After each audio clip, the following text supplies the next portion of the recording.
Dear friends, this video is to explain you a concept of conservative force and understand the difference between conservative and non-conservative force. So what is a conservative force, that you will understand, and then what is a non-conservative force, that would be explained. म्हणजे आपल्याला कंझर्वेटिव्ह force म्हणजे काय आणि non conservative फोर्सचा concept काय आहे हे आपण या व्हिडिओमध्ये शिकणार आहोत. त्यासाठी पुस्तकामधलं पेज नंबर 54 आपल्याला रेफर करायचं आहे. यामध्ये एक सुंदर उदाहरण दिलेलं आहे to explain this concept of conservative force and non conservative force. सर्वप्रथम आपल्याला हे माहिती पाहिजे कन्झर्वेटिव्ह फोर्स आणि नॉन कन्झर्वेटिव्ह फोर्स समजून घेण्या अगोदर की फिजिक्समध्ये वर्कचा कन्सेप्ट हा फोर्स इंटू डिस्प्लेसमेंट ह्या प्रोडक्टनी डॉट प्रोडक्टनी फोर्स इंटू डिस्प्लेसमेंटच्या डॉट प्रोडक्टने काढता येतो. म्हणजे work is force into displacement हे आपण अगोदर शिकलेलो आहोत. ओके, तर हा कन्सेप्ट माहिती असल्याशिवाय आपल्याला कन्झर्वेटिव्ह फोर्स आणि नॉन कन्झर्वेटिव्ह फोर्स समजून घेता येणार नाही. आता एक वर्क डनचं एक्झाम्पल आपण घेणार आहोत. एक्झाम्पल असं आहे की एक ऑब्जेक्ट आहे which is lying on the ground. So first जर सेंटेन्स तुम्ही वाचलं पुस्तकामधलं, so consider a object which is lying on the ground and is lifted and kept on a table. आता हे समजून घेण्यासाठी मी थोडा चित्राचा वापर करणार आहे. So what we will consider that there is a table. Okay, so let us say that there is a table. Okay, and suppose this is a table. Let me draw this table. I'm trying to draw a table. Okay, so these are the lines, legs of the table. Let us say this is a table. Okay, and there is an object which is lying on the ground. Okay, so there is an object. Let us say this is the object on the ground. Okay, and this object we want to take to this table. Okay, so we need to lift this object through a height h. So what is that we want to do? We want to lift this through a height h. So this let me draw this height h. This is the object and this is a table. So we want to keep this object on the table. Okay, तर ते आपण बघणार आहोत की consider an object lying on the ground and is lifted and kept on the table.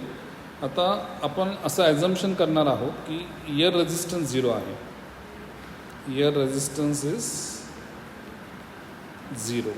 Okay, year resistance is negligible or 0. Negligible म्हणजे खूपच small किंवा अगदी शून्यसारखा. ओके, सो इयर रेजिस्टन्स हा हवेचा जो दाब आहे तो काहीच रोल प्ले करत नाही आपल्या उदाहरणामध्ये. ॲक्च्युअल लाईफमध्ये रिअल लाईफमध्ये आपल्याला माहिती आहे की हवेचा दाब हा रेजिस्टन्स निर्माण करेल हा ऑब्जेक्ट लिफ्ट करताना. Okay, so we are lifting this object. काय करतो आहे आपण? Object is being lifted. Lifted म्हणजे उचलतो आहे, आपण उचलतो आहे आणि तो टेबलवर ठेवतो आहोत. Okay, so object is being lifted and put on the table against. So work is done against gravitational force. Okay, काय याचा अर्थ? Work is done against gravitational force and that work late us say with the height H. Okay, आता generally height H आपण घेतला आहे. So that work would be work is force into displacement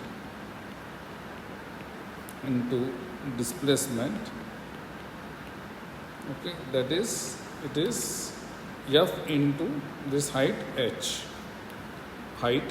Okay, so this would be the work done, right? When the object is lifted and kept on the table. Lifted and kept on the table. आता हे वर झालं. Okay, now let us say that आपण तो object परत ग्राउंडवर ठेवतो आहोत. Late us say that the object is kept back on the ground from the table. Okay, now the work is done by the gravitational force. Okay, इथे काय होतं, इथे होतं work is done against gravity, कारण आपण वरती करतोय ना, वरती उचलतो म्हणजे against gravity. Work is done against gravity. आणि जेव्हा आपण तो परत, हा जो चेंडू आहे किंवा ऑब्जेक्ट आहे, परत एकदा बॅक टू ग्राउंड, म्हणजे एकदा आपण वरती उचलून ठेवतो आणि नंतर आपण परत एकदा टेबलावरनं खाली ग्राउंडवरती ठेवतो.